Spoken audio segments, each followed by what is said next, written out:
सुप्रभात।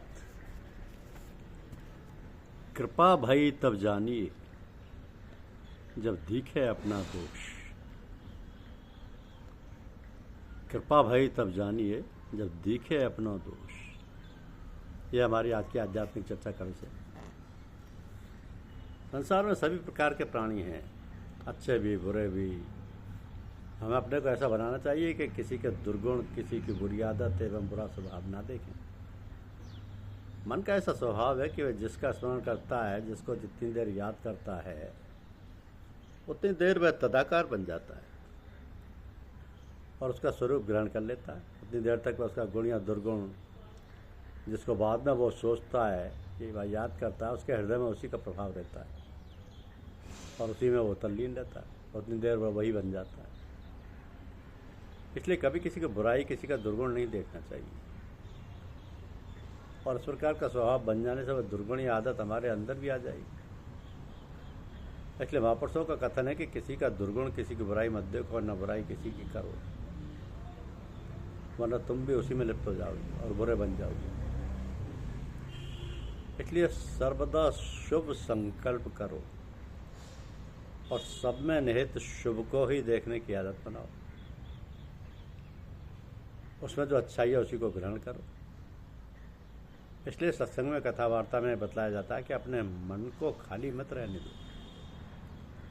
हमारा मन काम काज करते वक्त भी तो कुछ न कुछ सोचता रहता है।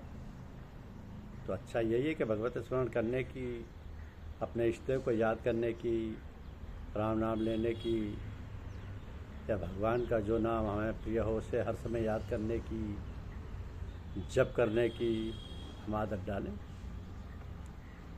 ऐसा करने पर और किसी दूसरी ओर हमारा ध्यान ही नहीं जाएगा। जब मन प्रभु की याद में लगा हुआ है तब किसी दूसरी ओर जाएगा ही नहीं। ऐसी आदत डालने के लिए ही तो सुबह शाम पूजा पाठ, भजन पूजन किया जाता है। तो पूजा पाठ सुबह करने का यह मतलब नहीं है कि बस पूजा समाप्त हो गई। ये तो मात्र आदत डालने के लिए है। पूजा तो हर वक्त चलते फिरते, खाते पीते, काम काज करते हुए करते रहना चाहिए। इसलिए तो कहा जाता है कि दिल बयार 10 प्रकार, करते कर्म करिए विधिनाना, मन राखिए जाए कृपा निदाना। यही नहीं बल्कि प्रभु की याद करते हुए हर काम प्रभु का रूप समझकर करना चाहिए। प्रभु का ही सारा संसार है।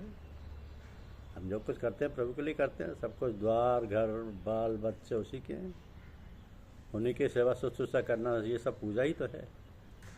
इस प्रकार अपने जीवन को ढालना और पूजा में बनाना चाहिए, तभी हमारा कल्याण संभव है। तभी हमारा कल्याण संभव होगा। ईश्वर की याद में जो कुछ किया जाता है वो कभी गलत नहीं होता। इसलिए जब कोई पूजा पाठ आमतौर से लोग करते हैं तब सबसे पहले भगवान और देवी देवताओं का आह्वान करते हैं, स्वास्थ्य पाठ करते हैं और उससे वायुमंडल एवं वातावरण तो शुद्ध होता ही है। इसके अतिरिक्त जिस कार्य को आरंभ किया जाता है उसे फिर ईश्वरीय शक्तियों की सहायता भी मिलती है और कार्य सुचारू रूप से हो जाता है। इसलिए कहा जाता है कि जब प्रातःकाल सोकर उठो तो पहले परमपिता परमेश्वर की याद में कुछ क्षण ध्यान करो, फिर प्रकृति पर पैर रखो, उससे प्रार्थना करो कि हे प्रभु, आपका साया और सहारा प्रत्येक कार्य में हमको मिलता रहे, आपकी याद बराबर बनी रहे। इस प्रकार की जीवनचर्या बना लेना चाहिए। फिर दिन भर प्रभु की याद में अपना सब कार्य करते रहना चाहिए। तो दिन भर के कार्यों से निपटने के बाद रात्रि में सोते समय फिर प्रभु की याद में कुछ समय व्यतीत करें और दिन भर के कार्यों का लोका जोखा करें। दिन भर के जो भी अच्छे या बुरे कार्य हैं उन पर मनन करें। यदि कोई त्रुटि हो गई है तो उसकी परमपिता से क्षमा मांगें और फिर ऐसी गलती ना करने के प्रण करें।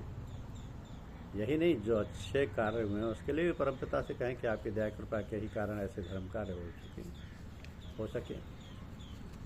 तो इस प्रकार सब कुछ परमपिता परमेश्वर को ही सौंप दें। जब अच्छे व बुरे कर्म कोई भी नहीं बनने पाएंगे तभी मोक्ष होगा, अर्थात आवागमन के चक्कर से छुटकारा मिलेगा। बोझ तो बोझ ही है, चाहे अच्छे कार्यों की गठरी का हो या बुरे कार्यों की गठरी का। वहाँ पहुँचने के लिए और परमपिता से मिलने के लिए किसी प्रकार के कार्यों का बोझ नहीं रहना चाहिए, चाहे वो अच्छे कर्म हो या बुरे। संस्कारों से ही तो छुटकारा पाना है। इसलिए सब कुछ परम प्रभु को अर्पण करते रहो। संचित प्रारब्ध कर्मों के कारण ही जन्म मिला है, मगर अब मुक्ति पाना है, इसलिए सब कुछ परम प्रभु को अर्पण करते रहो। संचित प्रारब्ध कर्मों के कारण ही जन्म मिला है। अब कोई कुछ संचित नहीं करना है, सबका निपटारा कर देना होगा और सबके निपटारे के लिए अंतःकरण की सफाई की आवश्यकता होती है। जब सफाई का कार्य आरंभ होगा तब सुख व दुख दोनों सामने आएंगे। तो सुख के क्षण तो व्यतीत हो जाते हैं पलक झपकते ही और पता भी नहीं चलता, मगर जब दुख के क्षण आते हैं तो त्राई त्राई मच जाती है। इसलिए जब सुख व दुख के क्षण आए तब परमपिता को साक्षी व परम प्रिय मानकर उसकी छत्र छाया को सब कुछ समझकर सारे दुख और सुख के समय को व्यतीत करना चाहिए। सब कुछ वही परमपिता करता धरता है, तो रोना झीकना क्यों? जब ये बात समझ में आ जाएगी तब सुख और दुख के क्षण समान रूप में व्यतीत होंगे। यही जीवन जीने की कला है। सब कुछ उस परमपिता को मालूम है। वो अपने प्रिय पुत्रों की ओर से पूर्णतया सचेत है और उन्हें अपने पास बुलाना चाहता है, अपने में स्थिर कर लेना चाहता है, मगर हम ही उसको भूले हुए हैं, उसकी ओर से विमुख हुए बैठे हैं, राग रंग में भटके हुए हैं। उसके पास तभी पहुंचेंगे जब हम ये बोझ यहीं छोड़कर मन और आत्मा की शुद्धि प्राप्त कर लेंगे। इसके लिए नाना प्रकार के कष्ट भी सहने पड़ेंगे। पहुंचना तो है ही उसके पास एक दिन। तो अच्छा तो यही है कि अपनी सद्बुद्धि द्वारा सरल मार्ग अपनाकर सब संस्कारों से छुटकारा पाकर वहाँ जाए। जितनी जल्दी ये मार्ग अपना लें उतना ही अच्छा है, अन्यथा भटकते रहने से कोई लाभ नहीं। सद्गुरु जन तो बाढ़ जोड़ें ऐसे उन्मुख शिष्यों की। वे चाहते हैं कि उन्हें तत्काल तदाकार कर पर ब्रह्म का स्वरूप दिखला दें, पर ब्रह्म का स्वरूप दिखला दें। ये सब ईश्वर के पास से संभव।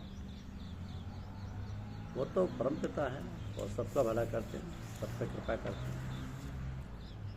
धन्यवाद। वीडियो को लाइक और सब्सक्राइब अवश्य कीजिए। शुक्रिया।